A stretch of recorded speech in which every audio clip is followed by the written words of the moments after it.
Hi guys, good day. Ngayon mag-vlog naman ulit tayo kung paano maka-unlock ng 60k sa Facebook. Unang-una, siyempre ang pakikisama at pagpapakumbaba at pagpapakamabait kung natutulog. Guys, unang-una yung paano natin para makakuha ng 60k. Sa totoo lang nakuha ko ng maga guys. Siyempre sa una, siyempre tayong mag-una na makipag-inggit sa kapwa content creator natin na para dumami yung natin kakilala at ugaliin po natin na magpakahambol po tayo kasi once na malaman ng mga kapwa natin na content creator na tayo ay mayabang, walang lalapit sa atin pagtulong. At yun, pangalawa guys, ang malaga talaga guys pag para makuha yung 60k, i-risk po muna natin yung mga nagpaka-share na sa natin, sa mga content natin, sa profile natin. Kasi once na hindi natin i-risk dyan, paano tayo man yan makakakuha ng views mga idol? Kasi unang-una guys, for example ako nagla-live, sinishare nyo yung live ko, unang-una yung makakakuha ng views ako. Sabi nga naman, bago tayo tumulong sa mga kapwa content creator natin, dapat unahin yung account natin kasi yun ang mahalaga guys.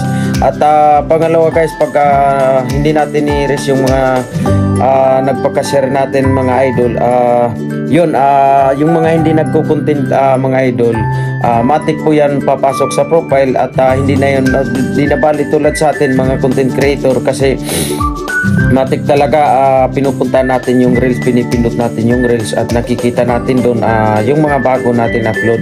Pero yung mga ibay na hindi nagko-content kasi minsan busy guys, paano makikita yung reels natin kung marami kayong naka-share na live at saka mga share ng mga na ka-content creator? Paano tayo makaka-view niyan? Di sasabihin na lang ilalike ko na lang ito kay Biboy Sarno kasi naman to, sa kanya naman profile ng ganun. Dapat i-risk muna natin, linisin natin ang account natin kasi pag malinis, pag open ng profile natin, ang bubungad doon ay ang mga content natin. Yun, at unang-una sa lahat, makipag-engage guys. Sabi nga naman, diskarte natin guys para tayo maka-unlock ng 60k guys. Unang-una guys, isipin natin yung mga masisipag natin mga content creator.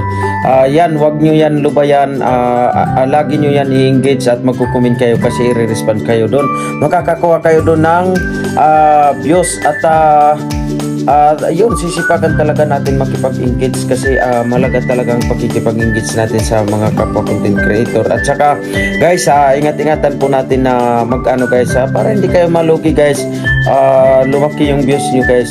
Kung binigyan kayo ng isang engagement, palitan nyo lang ng isa, pero wag nyo nung papasobrahan kasi ang nalulugi kayo guys.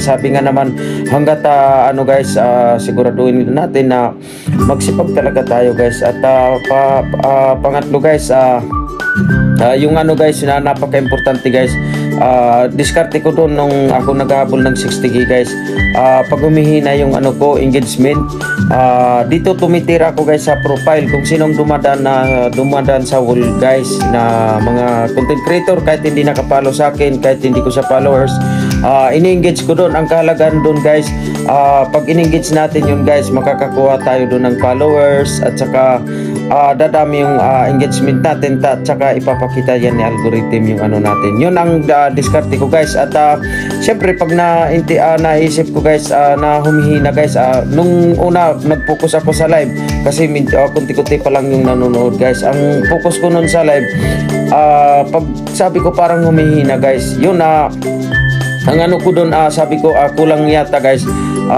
Muna ako, hindi muna ako nag-live, lahat ko in-engage guys, in-engage ko yung mga kapwa natin at yun, lumakas na po yung natin guys. At unang-una sa lahat guys, bago po tayo makipag-engage sa mga kapwa natin content creator, dapat guys gumawa muna tayo ng isa, kung mapupwede, kung medyo mahina po tayo, gawa tayo ng mga 4, 3, kasi pag nag-engage ako, for example, i-engage ko yung kapwa ko content creator, matik babalik po yung ka-content creator, babalikan ka niyan. Pero kung mag-engage ka lang, wala kang ginawang content at mga video, lugi ka kasi nag-engage ka sa kanya, siya walang babalikan, guys. Kaya bago po tayo pumunta sa live, bago po tayo magkipag-engage, ang mahalaga po doon, guys, dapat i-engage po natin, maggawa muna tayo ng video natin at reels, kasi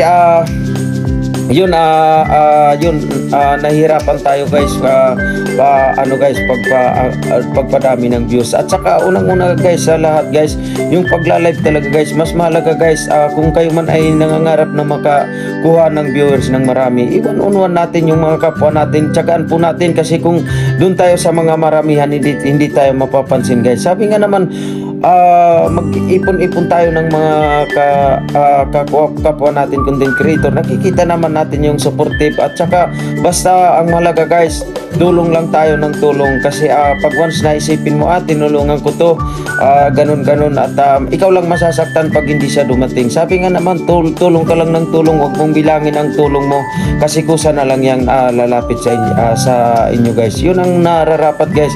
At saka yun, guys, ang mahalaga, guys, i-ano talaga natin yung ano natin, papalagan natin, at gandahan po natin yung paggawa ng reels, at saka guys, sabi nga naman, kung guys, hindi naman sa palakihan ng bahay ng followers ang sasahod natin sa Facebook. Ang mahalaga talaga, guys, gandahan natin, kung pwede gawa tayo ng remix. Ako nung diskarte ko doon, guys, pag nabibisi ako, naggagawa ko ng remix, kasi naman talaga yan, allowed naman yan maggawa ng remix, kasi nakalagay doon kung anong mga requirements.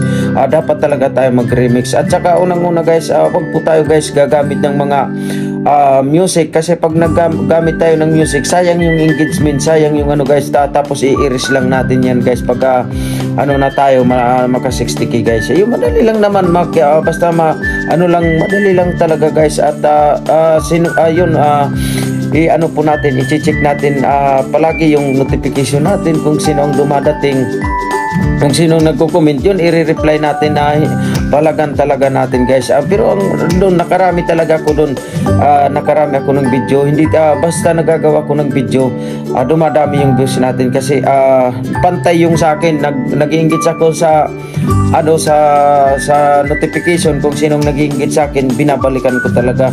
Tapos ang ko, guys, pag medyo mahina po tayo, guys, mahina po tayo sa views, guys, dito po bumabanat sa wall, kasi kung sinong dumadaan talaga sa wall, yun ini-engage ko. Tapos doble pa yun yung blessing natin, kasi pag in-engage natin sa wall, magano siya, guys, bibigyan, ipapalo ka pa, tapos babalikan ka pa, engage siya, syempre. At ugaliin po natin, guys, ugaliin po natin talaga makikipag-follow back po tayo kung sino man ang magpapalo sa atin, kasi sila talagang magbibigay sa atin ng engagement. At kung hindi natin yan babalikan, hindi tayo i-engage yan. At ang kaanuhan pa doon, i-unfollow ka pa doon, paano pa yung engagement natin? Sa totoo lang talaga, guys, mahirap na ngayon ang hindi ka mag-unfollow, guys, kasi pag naglilinis ng account, ang tendency doon, ini-iris talaga nila yung ina-unfollow talaga nila yung mga hindi nagpa-follow back. Kaya yun, kung ako lang talaga pinagbigyan, sabi nga naman, sinishare ko lang naman yung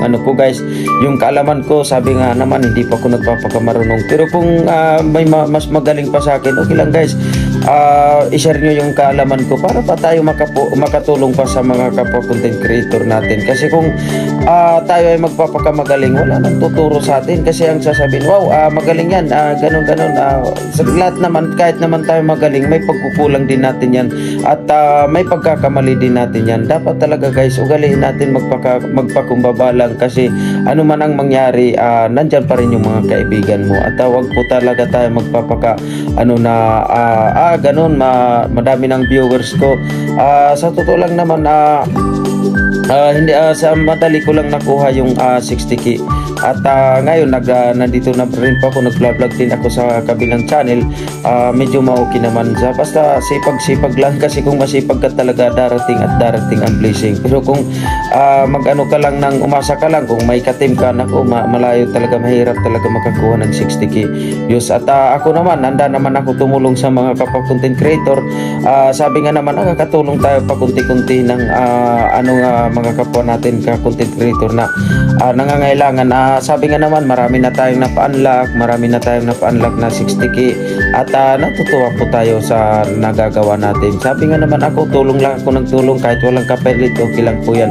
Kaya maraming salamat sa nag-view ng live ng ng vlog ko. Sana nagustuhan nyo itong vlog ko.